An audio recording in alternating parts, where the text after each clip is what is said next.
Street life, look, with these little rap niggas I just play with them. Something like fishing on the track, I keep baiting them. Caught up on a hook, now filleting them. Easy get to slaying them.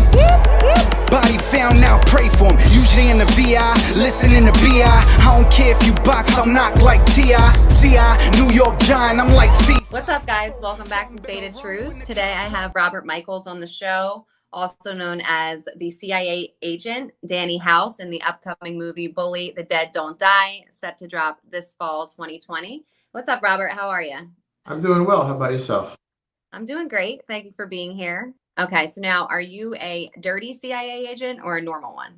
I'm dirty as they can come. Okay. You always got that good shit, Danny.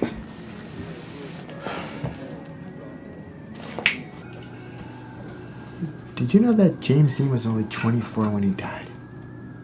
Tragedy.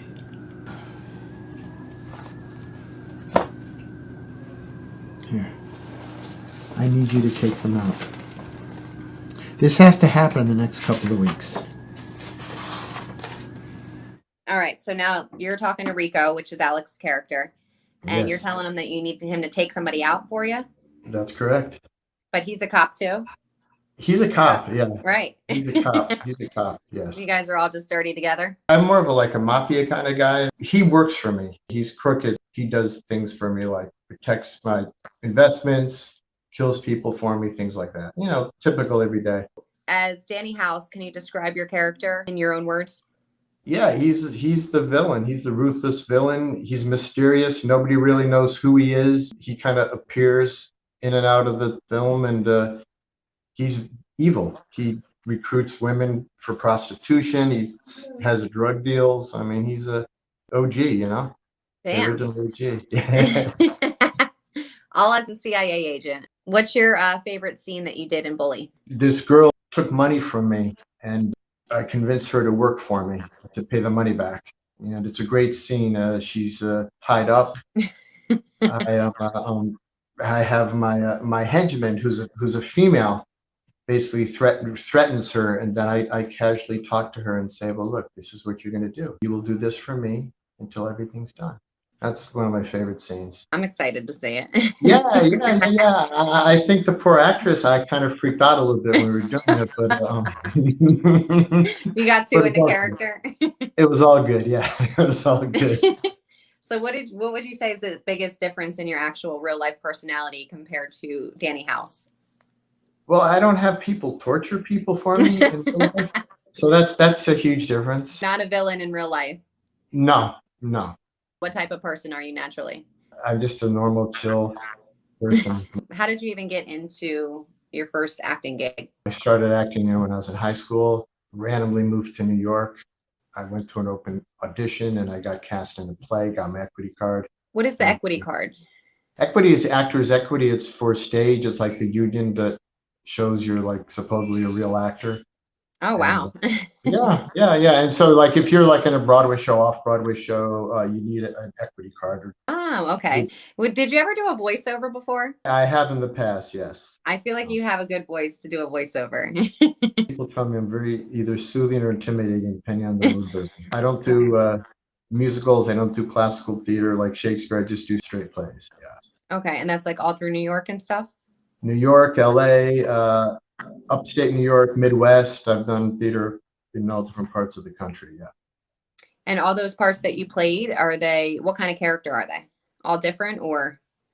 For some reason, I'm usually kind of like the odd guy. I have no idea why, but yeah, I'm usually the quirky kind of guy, either the villain or the perverted guy or the alcoholic, things like that. For some bizarre reason, I get cast in those roles.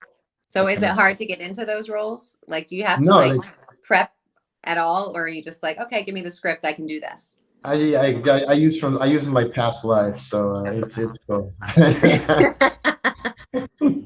You're I've pimped toes before. It's okay. Yeah, exactly. Tell me about Lost Chi. Lost Chi. It's a film I wrote and directed. We played a bunch of film festivals. It's a comedy. I do her. I think she's a piece of ours. I'd make love to her. She had a beautiful spiritual side in that movie. You don't fuck a spirit. What the Well, how about a dead chick? How dead?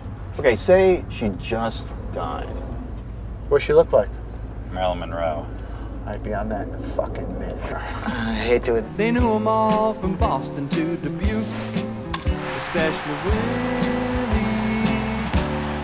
Nicky. Say it, say it. She is your life energy. Right. There's like a running joke in it. You want to keep your life energy. It's about 4 guys who are in very dysfunctional relationships. They're all in various phases of their lives. One of them wants to be an eye doctor. He's never gone to medical school. The other one is just kind of a slacker, and the other one is a lawyer who's kind of like just slacking in his job, and they're all pretty miserable in their relationships. So it's kind of like a typical, we're in all for relationships, so the guys kind of hang out to kind of commiserate how miserable their lives are.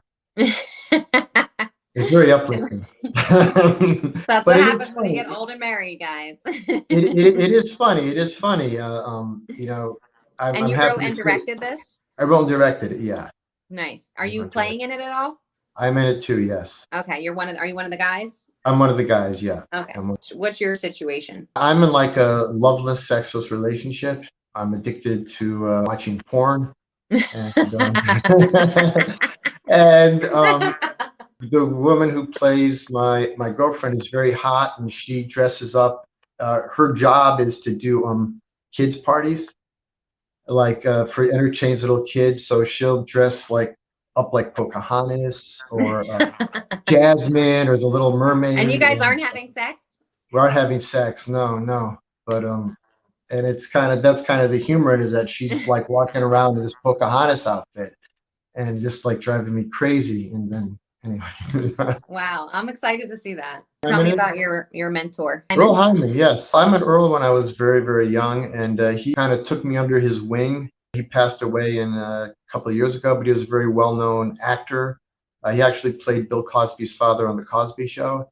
Wow. And did a lot of Broadway TV. He's like one of the only African-American actors who has done every major Shakespeare role, from like Hamlet to Othello. Yeah, and he really encouraged me when at a time in my life I didn't have a lot of encouragement to like kind of like go forward and do this. And he was a real blessing in my life. What do you think is the biggest thing he taught you that stuck with you in the industry? Yeah, just to like move forward and not stop, and just keep on doing the work, and work begets work. And if it's something that's in you, just keep moving forward and not stop. So you're also an ordained minister. Yes, I am. It's been a while, but I used to a side hustle doing weddings on the weekends. What? And yeah, I would marry people on the weekends, and and I would occasionally do it as Elvis Presley, which was a blast. Like what are you, Elvis Vegas? No, not in Vegas, but Elvis. I know. Elvis, I'm saying I've never seen that except for Vegas. Yeah, well, if you can't go to Vegas, you go to Roberts. So, ladies and gentlemen, we gathered here. Thank you very much, and do the whole thing, and and people dug it, and and it's funny because like the very first wedding I did was an interreligion wedding where like the girl was a Muslim and the guy wasn't, so none of her family came. It was really sad. None of her family came, and they couldn't really find anybody to marry them. And then a mutual friend said, well, I know somebody who can do this for you. And so I did it, and then somebody thought I did a great job, and then it kind of like snowballed for a while. So yeah. But did you do their wedding as Elvis, or you did it normal? No, theirs I did straight up. And then other people, can you do Elvis? I can do Elvis, sure. I mean. Wait, so what's the craziest wedding story that you have? Is there like somebody got left at the altar? They were wasted. The bride and groom were like totally wasted. Like they were like drunk, and everybody was drunk, but they were really drunk. And so I'm doing the whole thing. And normally, when you hire somebody like me, like I either write it or I let you write it, and then, all the vows. So the bride just threw up in front of 100 people, just all this dress, looking gorgeous with all this stuff, just totally threw up, and it was not a pleasant sight. Not a pleasant sight. That was, Did they end up finishing it later? No, we finished it then. I said, because I mean, I wasn't going to come back, and they had everybody there. So, and she didn't pass out, so that was a good thing. You know what I mean?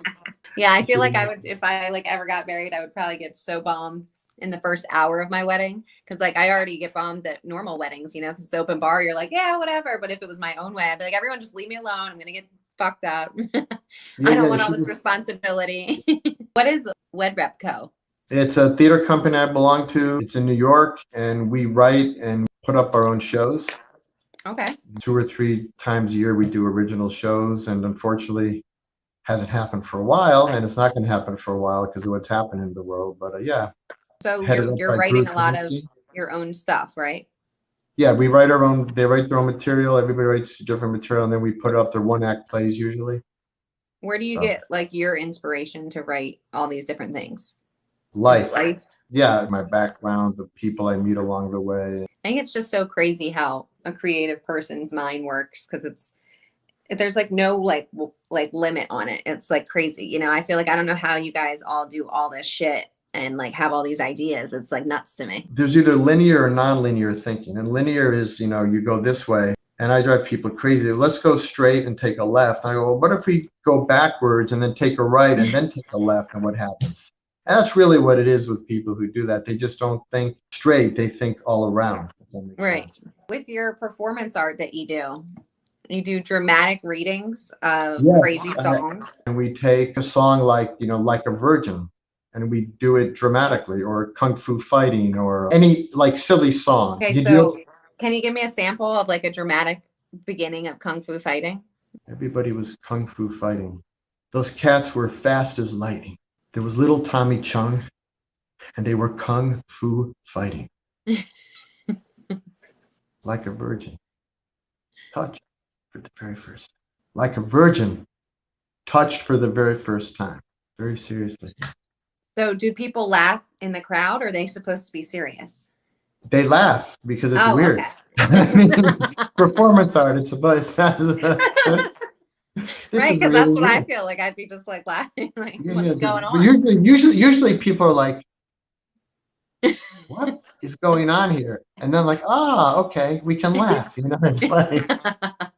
So who's your favorite actors? Marlon Brando, Ed Harris, Christopher Walken. What would you say is like your favorite activity to do for yourself when you're not busy working? Sleep. No, I like to work out. I like to work out, I like to exercise. How about you? What's your favorite activity? Probably working out. I mean, but I feel like that's like a job more than anything, because I make myself do it every day. So yeah, if I'm like just chilling, I mean, I want to do like some type of like pool or like beach, something. That's like my favorite thing to do, is be like on the water. Well, the water is very relaxing. Yeah, that's what I feel like. But in Vegas, we have like a couple lakes, and you can like make it fun, but I miss the beach. So do you have anything upcoming that you're working on? I'm writing right now. Unfortunately, you know, nothing's really happening because of the state of the world right now. You know, Bully, Tale of Two Kings is on Roku. Were you in the series? I was in the series, yeah. I've been with the project since he started. So I've done both movies, been in the series. So that's streaming on Roku right now. So nice. Yeah, so everyone watch the series before the movie comes out. Yes. And what's your best advice for actors, or just, you know, just life advice? Well, for actors, you know, just never give up and move forward. Life advice: just do what's in your heart and stay away from like hard drugs. That makes sense. Makes sense, right?